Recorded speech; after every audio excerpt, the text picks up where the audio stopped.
Fala, pilotada! E aí, gostaram do último programa? O que acharam?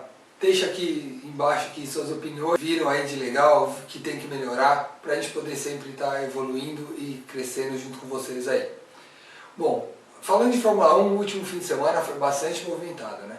Teve apresentações de várias equipes, a Mercedes, Ferrari, Red Bull, McLaren, Williams, Toro Rosso e a Sauber. Todas elas mostraram o seu carro para 2015, né? Nas Mercedes, que é a campeã de 2014, ela apresentou o W06, que é basicamente o carro do ano passado, o W05, com algumas mudanças mais perceptíveis, principalmente no bico, que teve que se adequar ao novo regulamento, né? Isto pelo menos por fora. Por dentro a gente não sabe o quanto que eles melhoraram do carro e a gente está na expectativa. A Ferrari, agora a casa do Vettel, também apresentou o SF15T, que todos esperam que seja a salvação da lavoura, né? Depois de toda a reestruturação da equipe que ela fez no ano passado. Mandou todo mundo embora, Luca de Montezemolo, mandou todo mundo que tinha lá embora para reformular a galera para vir aí, para tentar voltar ao título aí em 2015. Ela abandonou o bico do tipo bagre, que ela estava lá ano passado, e veio com o bico do tipo seta, né? Que é bem baixo e sem boca ao entrada, né? Só apontando para baixo. A Red Bull buscando voltar aí nos títulos que o ano passado não teve, que teve nos 4 anos anteriores com o Vettel, veio com o RB11, com uma pintura bastante inusitada, uma camuflagem, que dizem que era para tentar confundir aí as outras equipes dos soluções aerodinâmicas que o Adrian Newey encontrou nesse carro, né? Eu duvido que com toda a tecnologia que tenha uma pintura camuflada vá mudar alguma coisa. Os caras vão fotografar e vão descobrir tudo o segredo do outro. Todas fazem isso, né?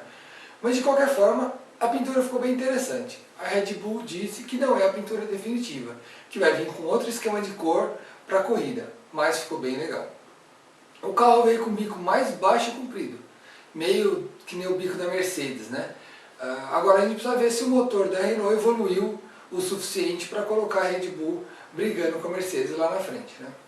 A McLaren, depois de muita expectativa com um esquema de cores que ela ia apresentar, jogou um balde de água fria em todo mundo, né? Veio uma pintura sem graça, não é nem o prateado que ela usava na época dos Mercedes, flecha de prata, e nem o preto, nem o branco e vermelho, nem nada, né? É um cinza escuro com um filete vermelho, que veio esse filete aí para diferenciar o MP430 como sendo um carro da Honda, né? Com motor Honda. Mas depois que todo mundo viu a pintura e ficou meio broxado com o negócio, o Ron Dennis veio a público dizer que a pintura não é definitiva. É uma pintura para participar dos testes lá de pré-temporada e que vai fazer uma campanha na internet para decidir qual pintura que vai ser usada agora em 2015, né? Bom, eu acho que todo mundo, se puder votar, se tiver opção, vai votar para pôr o carro branco e vermelho, como a gente falou no primeiro programa. O carro em si veio com um bico tipo seta, que parece ser o mais comum nessa pré-temporada, e veio com o motor Honda, que está sofrendo um pouco aí de adaptação. A Williams veio com um esquema de pintura bem parecido com a do ano passado, né? Branco com as faixas da Martini. Clássico, bonito, eu gosto bastante. Apareceu também nos side pods lá na lateral do carro o patrocínio da Rexona, que antes ficava na Lotus. Então a Lotus perdeu o patrocínio e veio para a Williams, né? E a Williams veio com um bico, não veio com o bico certo, ela veio com o bico Mamilos. Mamilos. Procura na internet vocês vão entender o que é um Mamilos. Dizem que ela conseguiu um pulo do gato na parte da refrigeração do ar do motor, na parte do intercooler. Coisa que a Mercedes fazia no carro dela, mas não fornecia a quantidade de potência. Não é unidade de potência, é motor. O carro tem motor. Essa coisa de unidade de potência, invenção dos caras loucos, é motor. A Mercedes tinha no motor dela, mas não fornecia para as outras equipes. Estão falando que dá até 50 cavalos de diferença. Vamos ver se a Williams realmente achou esse pulo do gato e vai conseguir toda essa cavalaria para empurrar o carro dela mais para frente. A Toro Rosso veio com uma grande mudança no esquema de cor. Veio com uma pintura mais alegre, né? Veio também com bico seta, mais longo e afinado que o ano passado. Ano passado ela tinha aquele meio nariz de gonzo, né? Meio apontando para baixo, agora veio um bico seta.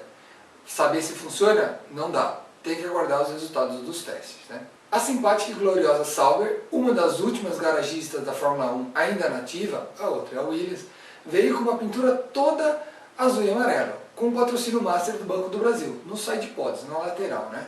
mostrando aí a força do dinheiro brasileiro que foi junto com o Felipe Nasr, por isso que colocou o Felipe Nasr lá. Achei o carro muito limpo de patrocínio, só é mais esses do Banco do Brasil e um outro perdido ali nos cantinhos, nas partes menos nobres do carro. Acho que está faltando grana lá no time de Rio, né?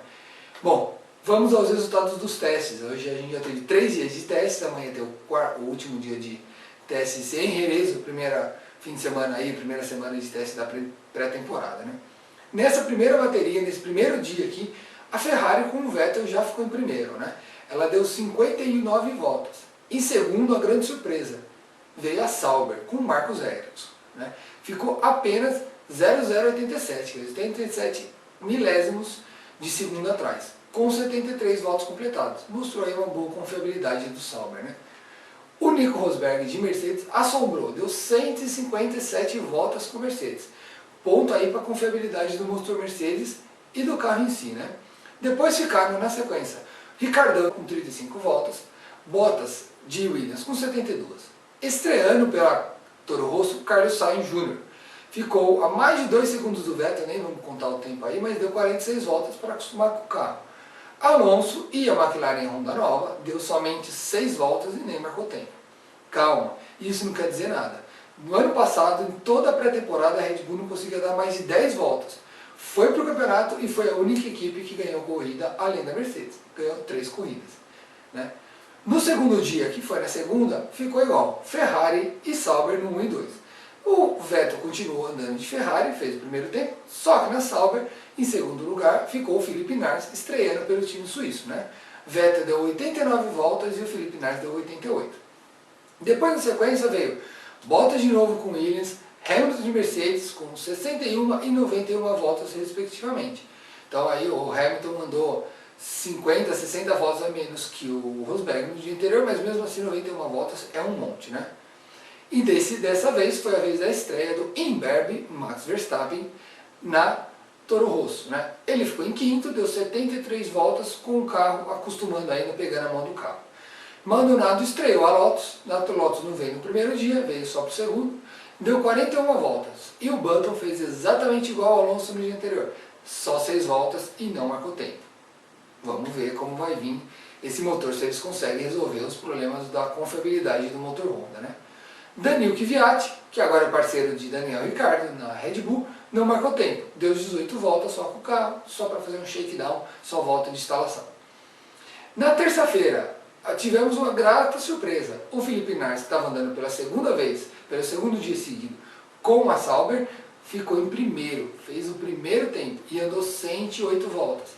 Está com bastante confiabilidade, pelo menos aparentando nos testes a Sauber. Os tempos eu não vou comentar, eu vou aguardar mais uma bateria, porque pode ser que seja aquela velha história de treino com carro fora do regulamento. Vamos aguardar. O Raikkonen veio com a Ferrari agora em segundo lugar. Quando estava a Vettel, estava 1-2, Ferrari e Sauber. Agora que está o Raikkonen, está Sauber 1 e Ferrari 2 com o Raikkonen, né? Rosberg novamente fez um monte de quilometragem com a Mercedes, 151 dessa vez, né? Massa aqui agora andando com a Williams, depois dos 2 dias do Bottas, o Massa vai ficar o terceiro e quarto dia, ficou em quarto e deu 71 voltas. Depois, na sequência, vieram Pastor Maldonado, Carlos Sainz Jr., Ricardão e Alonsito. Aí rodou 96, 136, o Carlos Sainz Jr. pegando a mão do carro, 48 para o Ricardão e Alonsito com 32. McLaren andou já um pouquinho mais, não marcou tempo, o tempo foi mais de 15 segundos do primeiro, está só instalando o carro, está só vendo aonde que vai quebrar. Ou estão escondendo o jogo mais para frente, né? Nessa quarta agora é o último dia de testes em Jerez, né? Eu não creio que a Sauber seja a segunda força, como ela está mostrando. A gente está vendo que a Mercedes deve ser a primeira, como foi ano passado. Não acho que a Sauber está com todos os cartazes, vamos ter que esperar. Sentiram falta aí da Force India? Então, ela não veio para o treino, ela já falou que não ia vir para o treino, ela só vai fazer os primeiros quilômetros com o carro de 2015 em Barcelona, né? Então a gente vai aguardar para ter todas as equipes treinando somente a partir do próximo treino em Barcelona. Bom, mudando agora de Fórmula 1 para Fórmula Indy, que papelão que a gente está fazendo, não? Primeiro, essa história de reformar o autódromo lá de Brasília. O governo gastando uma baita dinheirama para isso, né? E a gente sabe como é a obra pública aqui no Brasil. Vimos os estádios da Copa aí para ver o que aconteceu, né? nada funciona, tudo demora muito e custa muito mais caro do que o previsto. As licitações que saíram para a reforma do autódromo, desde novembro saía a licitação, o Ministério Público cancelava. Saía, cancelava. Mesmo assim, o autódromo estava fazendo uma reforma lá, eles estavam reformando algumas áreas, principalmente o asfalto da pista, né? Estava sendo recapeado. Agora, perto de 45 dias da corrida, com um monte de ingressos vendidos, já falaram em 10 mil ingressos, vieram a público cancelar a corrida, anunciar o cancelamento. A Rede Bandeirantes, que é a promotora da Fórmula 1 no Brasil, diz que foi uma decisão unilateral da Nova Cap, que é a construtora de Brasília, que pertence ao governo, de cancelar a corrida no autódromo, né? Que beleza, né? Por isso que a gente tem essa imagem do Brasil lá fora. Prometemos, falamos que ia ter a primeira corrida, vendemos ingressos, fizemos uma baita propaganda, quando está chegando perto, a gente fala que não vai ter. Bom, se fosse nos Estados Unidos, eu duvido que isso ia acontecer. Sendo assim, com o Brasil fora do calendário, a única corrida da Fórmula Indy que vai ser fora dos Estados Unidos vai ser o GP de Toronto, no Canadá. Também tivemos aí a apresentação das primeiras motos da MotoGP para 2015, né? A Honda apresentou a RC213V do Dani Pedrosa e do bicampeão Marc Marques, Formiga Atômica, né? Foi lá para Bali, num cenário paradisíaco, apresentar a moto que vai defender o título de 2014 do Marc Marques, né? E também pode dar o tricampeonato para ele. A Yamaha também apresentou a nova M1, que vai andar o Valentino Rossi e o Jorge Lorenzo. Eles vão tentar barrar a hegemonia aí da Honda nos últimos 3 anos, né? A moto não tem muita diferença no esquema de cor, no esquema de pintura. A gente ainda não tem os testes da pré-temporada, então a gente não sabe como a Honda e a Yamaha vão ser de desempenho, aí se a Yamaha conseguiu chegar na Honda, né? A expectativa é a apresentação das motos da Suzuki, voltando para a MotoGP, né? Vamos ver como é que vai ser o esquema de cor, deve ser azul, como é o padrão das cores da Suzuki. E eu quero ver também como vai vir essa moto nova aí, que vai ser a moto que vai andar o Aleix Espargaró e o Maverick Viñales, vindo aí na Moto 2, subindo agora para a MotoGP. Como prometido na semana passada, eu vou falar para vocês agora, explicar para vocês qual o significado de cada nome dos carros das equipes da Fórmula 1, né? E aí, de brinde, eu vou também falar onde fica o quartel-general, onde fica a sede, onde é construído os carros de cada equipe da Fórmula 1, né? Com a Red Bull não tem segredo, RB11 é o 11º carro da Red Bull, né? O quartel-general dela fica na cidade de Milton Keynes, na Inglaterra, né? Antiga sede da Jaguar, que foi vendida para a Red Bull em 2005. Ficando no grupo das latinhas aí, a gente tem a STR, que usa o mesmo expediente. STR-10 é o 10º carro construído pela equipe. Só que a sede da STR fica em Faenza, na Itália, porque era onde é a sede da Minardi. A STR comprou a equipe da Minardi e aproveitou as mesmas instalações que ela já usava, né? A Ferrari não tem uma regra ou uma sequência, cada ano ela muda, né? Esse ano ela tem o SF15T, que significa Escuderia Ferrari 2015, e o T de motor turbo, como ela está usando também nos carros de passeio dela, né? Agora a nova Ferrari California virou Ferrari California T, porque tem um motor turbo lá dentro, né? Todo mundo sabe onde fica a Ferrari, ela fica em Maranello, uma pequena cidade lá no norte da Itália, né? Falando da Mercedes, a Mercedes ela andou um número para frente. A Mercedes usava o W05 em 2014, em 2015 virou o W06, o W vem de Wagen, que é carro em alemão, né?